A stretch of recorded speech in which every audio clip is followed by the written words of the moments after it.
The Mastery of Destiny by James Allen, Chapter 1, Deeds, Character, and Destiny.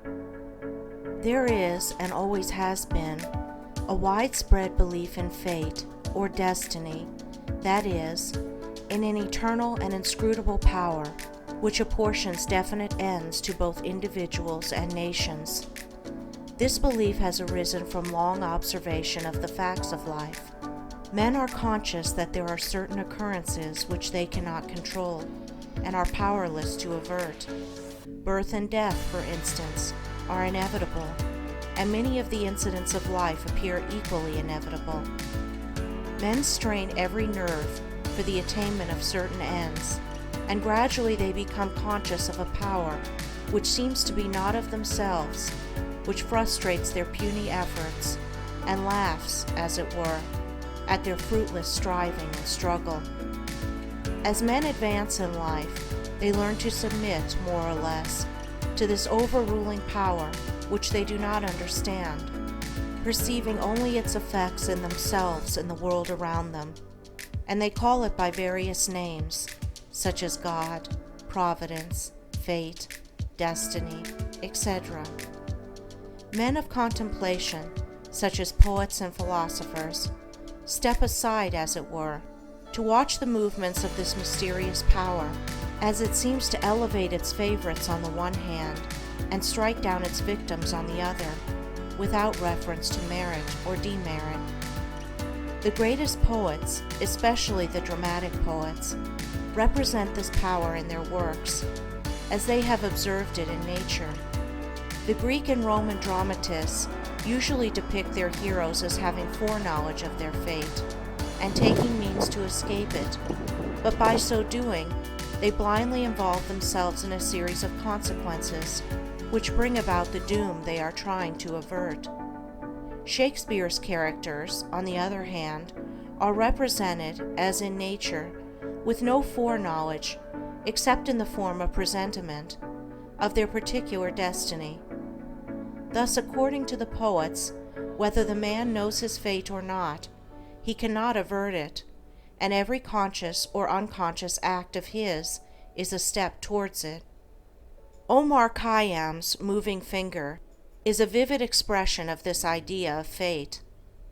The moving finger writes, and having writ, moves on, nor all thy piety nor wit shall lure it back to cancel half a line, nor all thy tears wash out a word of it.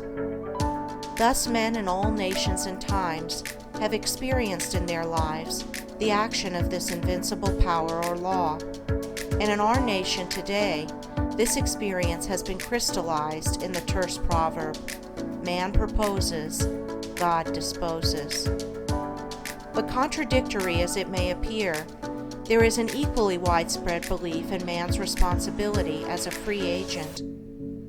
All moral teaching is an affirmation of man's freedom to choose his course and mold his destiny, and man's patient and untiring efforts in achieving his ends are declarations of consciousness of freedom and power. This dual experience of fate on the one hand and freedom on the other has given rise to the interminable controversy between the believers in fatalism and the upholders of free will, a controversy which was recently revived under the term determinism versus free will. Between apparently conflicting extremes, there is always a middle way of balance, justice, or compensation, which, while it includes both extremes, cannot be said to be either one or the other, and brings both into harmony, and this middle way is the point of contact between two extremes.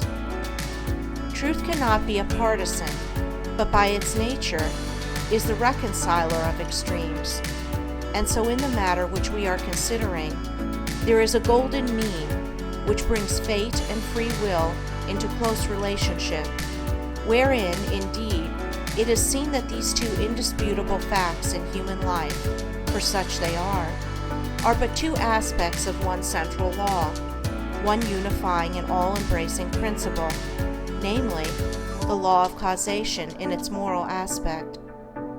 Moral causation necessitates both fate and free will, both individual responsibility and individual predestination. For the law of causes must also be the law of effects, and cause and effect must always be equal. The train of causation, both in matter and mind, must be eternally balanced, therefore eternally just, eternally perfect. Thus every effect may be said to be a thing preordained, but the predetermining power is a cause, and not the fiat of an arbitrary will. Man finds himself involved in the train of causation. His life is made up of causes and effects. It is both a sowing and a reaping. Each act of his is a cause, which must be balanced by its effects. He chooses the cause. This is free will. He cannot choose, alter, or avert the effect. This is fate. Thus free will stands for the power to initiate causes, and destiny is involvement in effects. It is therefore true that man is predestined to certain ends, but he himself has, though he knows it not, issued the mandate, that good or evil thing from which there is no escape. He has, by his own deeds, brought about. It may here be urged that man is not responsible for his deeds, that these are the effects of his character, and that he is not responsible for the character, good or bad, which was given him at his birth. If character was given him at birth, this would be true, and there would then be no moral law, and no need for moral teaching. But characters are not given ready-made. They are evolved. They are indeed effects, the products of the moral law itself, that is, the products of deeds. Character result of an accumulation of deeds which have piled up, so to speak, by the individual during his life. Man is the doer of his own deeds. As such, he is the maker of his own character. And as the doer of his deeds and the maker of his character, he is the molder and shaper of his destiny. He has the power to modify and alter his deeds, and every time he acts, he modifies his character. And with the modification of his character for good or evil, he is predetermining for himself new destinies, destinies disastrous or beneficent, in accordance with the nature of his deeds.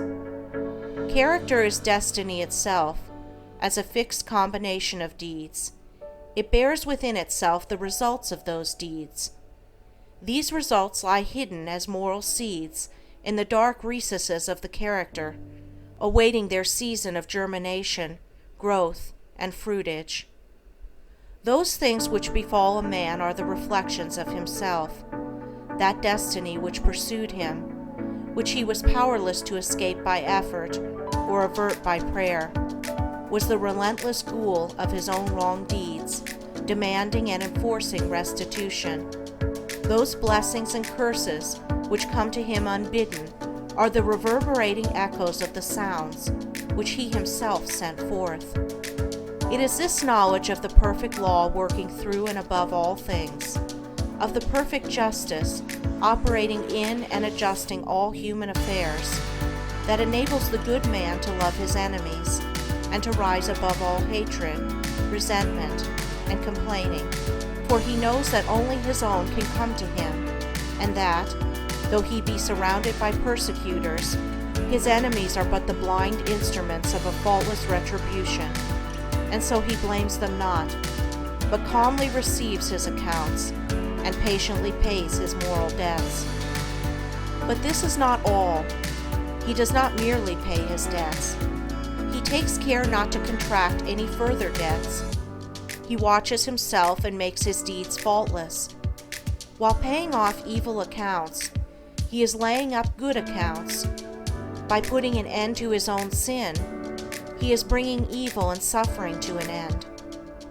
And now let us consider how the law operates in particular instances in the outworking of destiny through deeds and character. First, we will look at this present life, for the present is a synthesis of the entire past, The net result of all that a man has ever thought and done is contained within him. It is noticeable that sometimes the good man fails and the unscrupulous man prospers, a fact which seems to put all moral maxims as to the good results of righteousness out of account. And because of this, many people deny the operation of any just law in human life, and even declare that it is chiefly the unjust that prosper. Nevertheless, the moral law exists, and is not altered or subverted by shallow conclusions. It should be remembered that man is a changing, evolving being. The good man was not always good. The bad man was not always bad. Even in this life, there was a time, in a large number of instances, when the man who is now just was unjust, when he who is now kind was cruel, when he who is now pure was impure. Conversely, there was a time in this life, in a number of instances, when he who is now unjust was just, when he who is now cruel was kind, when he who is now impure was pure. Thus the good man who is overtaken with calamity today is reaping the result of his former evil sowing. Later he will reap the happy result of his present good sowing, while the bad man is now reaping the result of his former good sowing. Later he will reap the result of his present sowing of bad. Characteristics are fixed habits of mind, the results of deeds.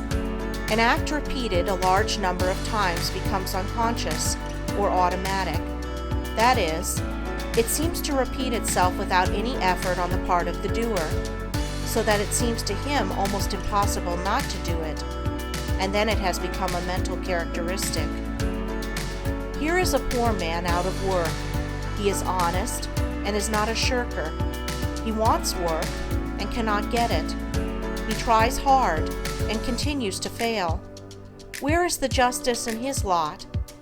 There was a time in this man's condition when he had plenty of work. He felt burdened with it. He shirked it and longed for ease. He thought how delightful it would be to have nothing to do. He did not appreciate the blessedness of his lot. His desire for ease is now gratified, but the fruit for which he longed, and which he thought would taste so sweet, has turned to ashes in his mouth. The condition which he aimed for, namely, to have nothing to do, he has reached, and there he is compelled to remain till his lesson is thoroughly learned. And he is surely learning that habitual ease is degrading, that to have nothing to do is a condition of wretchedness, and that work is a noble and blessed thing. His former desires and deeds have brought him where he is, and now his present desire for work, his ceaseless searching and asking for it, will just as surely bring about its own beneficent result. No longer desiring idleness, his present condition will, as an effect, the cause of which is no longer propagated, soon pass away, and he will obtain employment. And if his whole mind is now set on work, and he desires it above all else, then when it comes, he will be overwhelmed with it. It will flow into him from all sides, and he will prosper in his industry.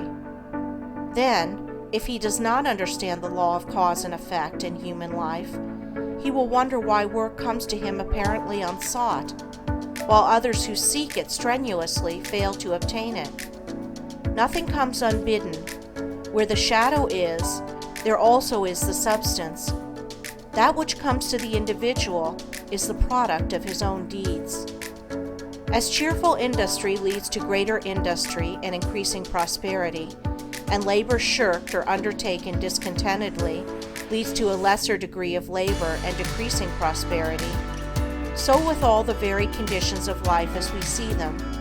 They are the destinies wrought by the thoughts and deeds of each particular individual. So also with the vast variety of characters, they are the ripening and ripened fruit of the sowing of deeds. As the individual reaps what he sows, so the nation, being a community of individuals, reaps also what it sows. Nations become great when their leaders are just men. They fall and fade when their just men pass away. Those who are in power set an example, good or bad, for the entire nation. Great will be the peace and prosperity of a nation when there shall arise within it a line of statesmen who, having first established themselves in a lofty integrity of character, shall direct the energies of the nation toward the culture of virtue and development of character, knowing that only through personal industry, integrity, and nobility can national prosperity proceed. Still, above all, is the great law, calmly and with infallible justice, meting out to mortals their fleeting destinies, tear-stained or smiling, the fabric of their hands. Life is a great school for the development of character, and all, through strife and struggle, vice and virtue, success and failure, are slowly but surely learning the lessons of wisdom. End of chapter 1.